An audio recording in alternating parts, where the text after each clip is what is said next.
Hello and welcome back to another video. Before I start this review, I just wanted to give any young men watching this video some advice.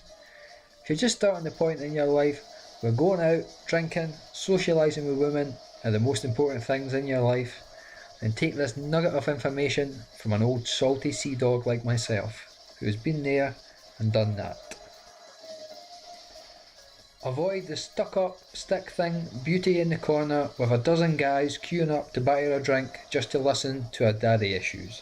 Instead, go straight for the chunky motherfucker sat in the corner with a face like a slapped arse, the one with the huge tits and bigger arse.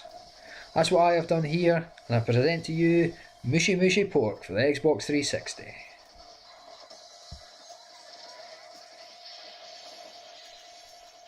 Muchi Muchi Pork is a vertical shooter brought to you from the good people at Cave.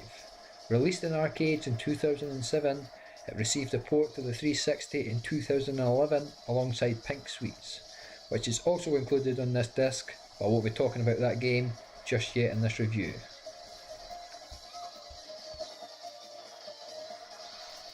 So the story is, some evil corporation has decided to shut down the local cake factory, much to the horror of our three heroines. So they take it upon themselves to hop on their bullet-firing pig bicycles to kick some ass and to save some donuts. This may or may not be based on a true story. The three characters you could pick from all play quite similar but have slightly different firing patterns. There's the one with the nice tits, the one with the nice arse, and the one you're not too sure of if you should actually be looking at it at all.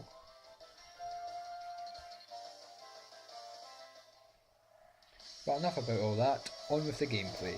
If you've played any cave game before this, then you'll be treading familiar ground.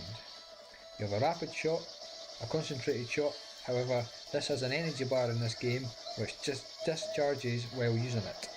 This energy bar does recharge over time, so you don't need to be too afraid to use it. You also have a smart bomb, but to be honest it may be the most disappointing smart bomb I have ever seen. Sometimes you don't even know you've been using it.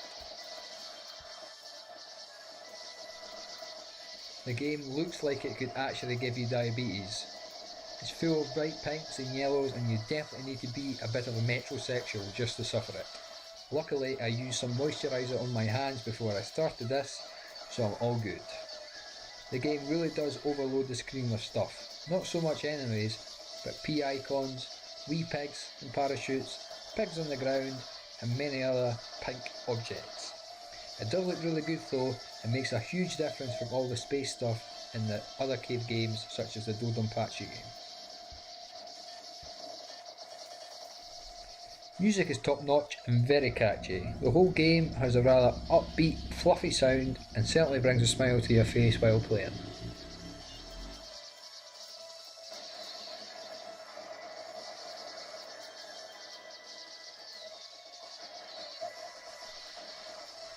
Couple of bad points though. First is the display. Most cave games have an arcade port of the game as well as a 360 port. Usually the 360 port has a better resolution, however it's just the arcade resolution on this game, and it can look a little bit blurry if you stretch the screen to fit a modern LCD TV. That also brings me to my next negative. The game is pretty bare bones. It does have a score attack which is unlocked once you finish the game, and it also has an arranged mode, but apart from a change of colours and a tweak to the controls, it's the same game. The reason for this is, I suppose, it's a twin pack game, so getting Pink Sweets for free is quite a bonus, but it would have been nice to have at least a 360 mode.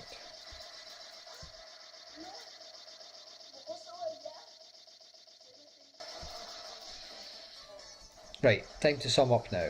So what are my thoughts? Well, despite a few niggles, Muchi Muchi Pork is just so much fun to play. There's so much to take in, and it's not the most challenging of games.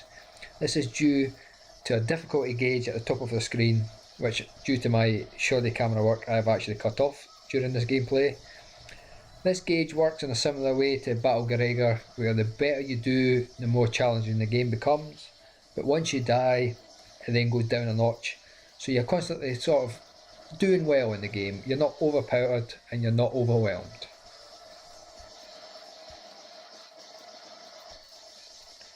because it isn't the most difficult game, you do actually get a chance to look at some of the backgrounds, and these are all gorgeous. Animation throughout is really impressive, just like most cave games. So I would recommend it to anyone. However, it is still quite expensive, despite having a re-release, but it is reaching free, so well worth picking up if you ever happen to stumble across it for a good price. Remember chaps, fat birds have feelings too. They can also have the clap, so be safe.